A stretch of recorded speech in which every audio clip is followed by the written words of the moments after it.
विधानसभा निकालावर राज ठाकरेंनी संशय व्यक्त केलाय। विधानसभेचा निकाल चक्रावून टाकणारा आहे असं म्हणत लोकांनी आपल्याला मतदान केलंय पण ते गायब झालं असं वक्तव्य राज ठाकरेंनी केलं। तर विधानसभा निकालामुळे खचून न जाण्याचा सल्ला त्यांनी मनसैनिकांना दिलाय।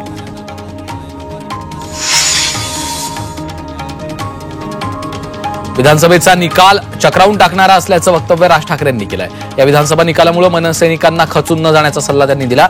लोकांनी आपल्याला मतदान केलं पण ते गायब केलं गेलं असं देखील राज ठाकरेंनी म्हटलंय।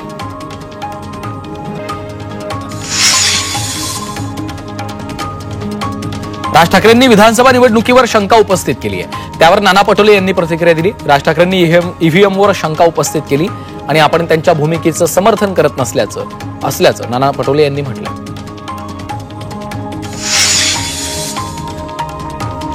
ईव्हीएम बाबत काँग्रेस नेते बाळासाहेब थोरात यांनी प्रतिक्रिया दिली आहे। आपल्या बाबतच नाही तर राज्यात अनेकांच्या बाबतीत संशयाचं वातावरण आहे अशी प्रतिक्रिया थोरातांनी दिली। राज ठाकरेंनी ईव्हीएमवर केलेल्या वक्तव्यानंतर बाळासाहेब थोरातांनी ही प्रतिक्रिया दिली आहे। आमदार उत्तमराव जानकरांनी राज ठाकरेंच्या ईव्हीएम बाबतच्या भूमिकेचं स्वागत केलं। विधानसभेचा निकाल अनपेक्षित असून आपण राज ठाकरेंना ईव्हीएमच्या विरोधात पुरावे देणार असल्याचं जानकरांनी म्हटलंय। स्थानिक स्वराज्य संस्थांच्या निवडणुका लवकरात लवकर घेण्यासाठी सरकारनं लक्ष देण्याची गरज आहे असं माजी मंत्री एकनाथ खडसे यांनी म्हटलं। बाकी सर्व प्रकरणाचे निर्णय लागतात, मग स्थानिक स्वराज्य संस्थांच्या निवडणुकांच्या निर्णयाला उशीर का होतोय असा सवालही खडसेंनी केलाय।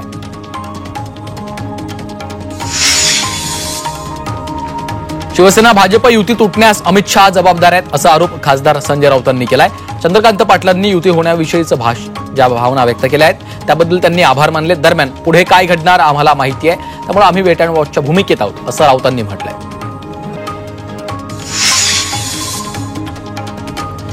बुरखा घालून परीक्षा केंद्रात परवानगी न देण्याच्या मुद्द्यावरून राजकारण सुरू झालेलं आहे। भाजपकडनं हिंदू विरुद्ध मुस्लिम तेढ निर्माण केली जाते असा आरोप विजय वडेट्टीवारांनी केला आहे।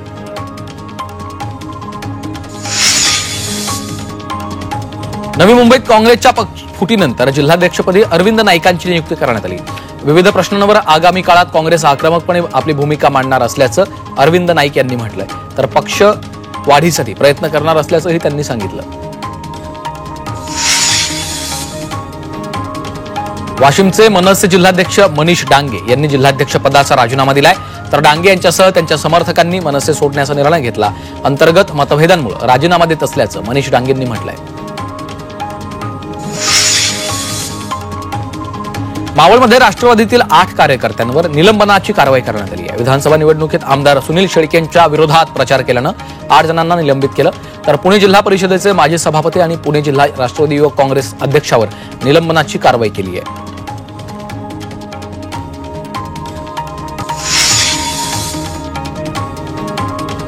दोषी असेल तर कारवाई करणार, आरोप झालेत म्हणून कारवाई होणार नाही असं अजित पवारांनी सांगितलं। तर सर्व पुरावे दिलेत, कारवाई करावी अशी मागणी सुरेश धस यांनी अजित पवारांकडे केली आहे। अजित पवारांनी खंडणी मागणाऱ्यांना थेट इशारा दिलाय। यापुढे खंडणी मागणाऱ्यांमध्ये कुणाचं नाव आलं तर त्याला सोडणार नसल्याचा इशारा देखील त्यांनी दिलेला आहे। विकास कामांमध्ये कुणीही निधीचा गैरवापर केल्यास ते सहन करणार नाही असा इशारा देखील त्यांनी दिलाय।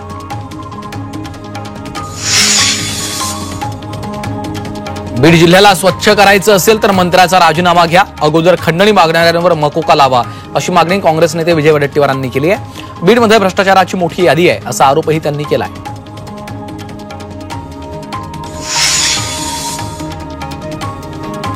सरपंच संतोष देशमुख हत्या प्रकरणातला आरोपी कृष्णा आंधळे अद्यापही फरार आहे। देशमुखांच्या हत्येला 51 दिवस पूर्ण झालेत, मात्र तरीही आंधळे पोलिसांना सापडलेला नाहीये। त्याचा शोध पोलीस सीआयडीची पथकं घेत आहेत। बीड पोलिसांनी त्याला फरार घोषित केलाय।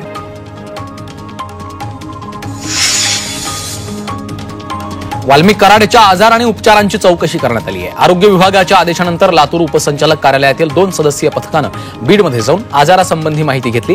त्यांच्या आजारपणाबाबत शंका उपस्थित केली जात होती। याबाबतचा अहवाल येत्या 2 दिवसात सादर करण्यात येणार आहे।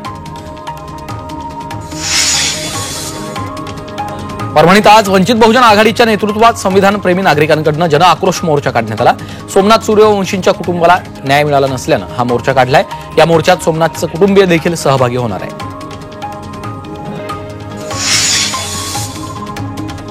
मेडिकल पीजीसाठीच्या प्रवेशासाठी डोमिसाईलवर आधारित आरक्षण रद्द करण्यात आलं. सुप्रीम कोर्टानं हा मोठा निर्णय घेतलाय. त्यामुळे आता पोस्ट ग्रॅज्युएट कोर्समध्ये डोमिसाईलच्या आधारावर आरक्षणाचा लाभ मिळणार नाही.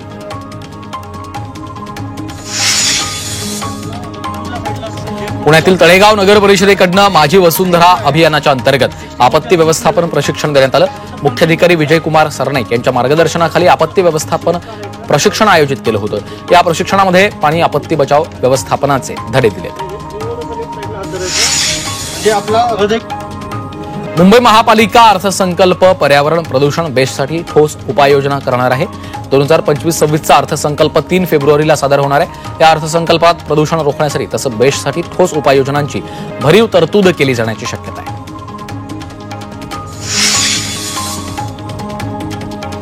केंद्र सरकारनं नुकत्याच 8व्या वेतन आयोगावर शिक्कामोर्तब केलं. त्यामुळे तमाम सरकारी कर्मचाऱ्यांना 8व्या वेतन आयोगाचे वेध लागले. तर पेन्शन आणि पगारात 15 ते 30% वाढ होण्याची अपेक्षा कर्मचाऱ्यांनी व्यक्त केली आहे.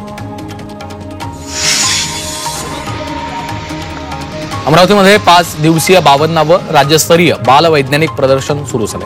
राज्यभरातनं 330 विद्यार्थी अमरावतीत दाखल झाले. या प्रदर्शनामध्ये प्रयोगशाळा सहाय्यकांचे प्रयोग प्रकल्प देखील सादर केलेत.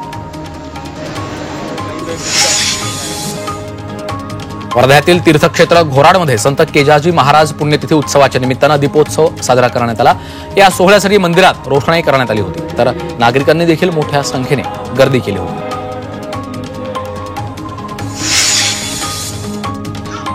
वाशिममधील अडोळी गावात बालविकास प्रकल्पाअंतर्गत गर्भवती महिला आणि बालकांसाठी आरंभ सुरुवातीचे क्षण मोलाचे या कार्यक्रमाचं आयोजन केलं होतं. यामध्ये विविध नाविन्यपूर्ण उपक्रमांच्या माध्यमातून बालकांना मार्गदर्शन केलं आहे.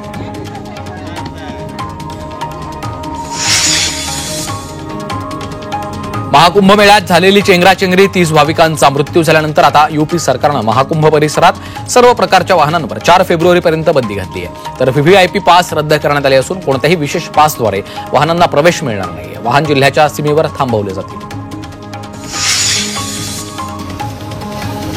महाकुंभ मेळा परिसरात एका तंबूत आग लागल्याची घटना घडली. आग लागल्याची माहिती मिळताच उपस्थित जवानांकडून आगीवर नियंत्रण मिळवण्यात यश आलं. त्यामुळे मोठा अनर्थ टळलाय.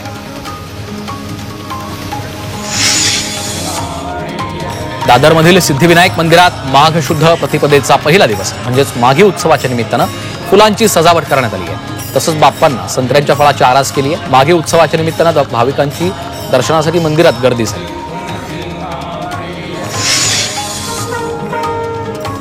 अष्टविनायकांपैकी एक पुण्यातील मोरगावच्या मयुरेश्वर मंदिरात आजपासून माघी यात्रा सुरू झाली आहे. यानिमित्त मुख्य मूर्तीला जलाभिषेक करण्यासाठी भाविकांनी गर्दी केली. 4 दिवस भाविकांना ही संधी मिळते. माघ शुद्ध प्रतिपदा ते शुद्ध पंचमी या काळात दर्शनाला येणाऱ्या सर्व भाविकांना मुख्य गाभाऱ्यात प्रवेश दिला जातो. अकोल्यात गिया बार्रेचा शिरकाव झालाय. 4 रुग्णांना गिया बार्रेची लागण झाली आहे. जिल्हा सामान्य रुग्णालयात 4ही रुग्णांवर उपचार सुरू आहेत. यातल्या एकाला आयसीयू मध्ये उपचार त्याच्यावर सुरू आहेत. 4ही रुग्णांची प्रकृती स्थिर असल्याची माहिती डॉक्टरांनी दिली आहे. विरारमधील अर्नाळा पोलिसांनी विद्यार्थ्यांसाठी खेळाचं आयोजन केलं. यामध्ये 42 शाळेतील विद्यार्थ्यांनी सहभाग घेतला. शालेय विद्यार्थ्यांनी मोबाईलचा अतिरिक्त वापर टाळावा आणि व्यसनापासून दूर राहून मैदानी खेळाकडे वळावं यासाठी मैदानी खेळांचं आयोजन करण्यात आलं. अहिल्यानगरात जिल्हा कुस्तीगीर संघाच्या वतीनं आयोजित 67व्या महाराष्ट्र केसरी कुस्ती स्पर्धेला सुरुवात झाली आहे. वाडिया पार्क मैदानात 41 जिल्ह्यात 900 पेक्षा अधिक मल्ल या स्पर्धेसाठी दाखल झालेत. या कुस्ती स्पर्धेचं उद्घाटन मान्यवरांच्या हस्ते करण्यात आलं. अकोला जिल्हाधिकारी कार्यालयावर मुख्यमंत्री युवा कार्य प्रशिक्षणार्थी संघटनेनं भव्य मूक मोर्चाचं आयोजन केलं. यावेळी 6 महिन्यांचं प्रशिक्षण झाल्यानंतर प्रशिक्षणार्थ्यांना कायमस्वरूपी त्याच आस्थापनेत रोजगार देण्यात यावा तसंच त्यांचा कार्यकाळ वाढवून देण्यात यावा अशा मागण्या त्यांनी केल्या. याशिवाय विद्यावेतनातही वाढ करून द्यावी अशी मागणी केली आहे. पुण्यातील भवानीपेठ क्षेत्रीय कार्यालयामध्ये घुसून शिवसेना ठाकरे गटानं आंदोलन केलंय. त्यांनी पाणी प्रश्नावर हंडा मोर्चा काढला. पुण्यातील काही भागात पाणी प्रश्न बिकट झालाय. वारंवार अधिकाऱ्यांना निवेदनं देऊनही समोर भेटूनही ते दाद देत नाहीयेत. सर्व ठेकेदाराच्या नावावर ढकलतात असा आरोप शिवसेना ठाकरे पक्षानं केलाय.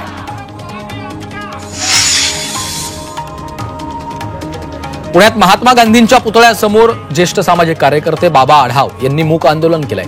सरकारच्या असत्य कथन आणि वर्तनाच्या निषेधार्थ त्यांनी आंदोलन केलंय. काही दिवसांपूर्वी ईव्हीएम मधल्या घोटाळ्यांविरोधात त्यांनी आत्मक्लेश आंदोलन केलं होतं.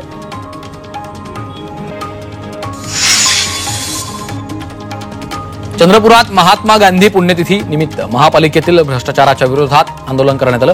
पाणी पुरवठा आणि मलनिस्सारण वाहिनीसाठी खोदलेल्या खड्ड्यात बसून गांधीगिरी करत आंदोलन करण्यात आलं. महापालिकेतील कोट्यवधी रुपयांच्या भ्रष्टाचाराची 48 तासात चौकशी करावी अशी मागणी केली आहे.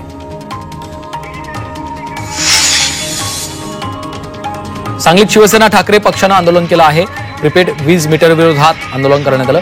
महाराष्ट्रातील प्रीपेड वीज मीटर निर्णय रद्द करावा अशी मागणी केली आहे.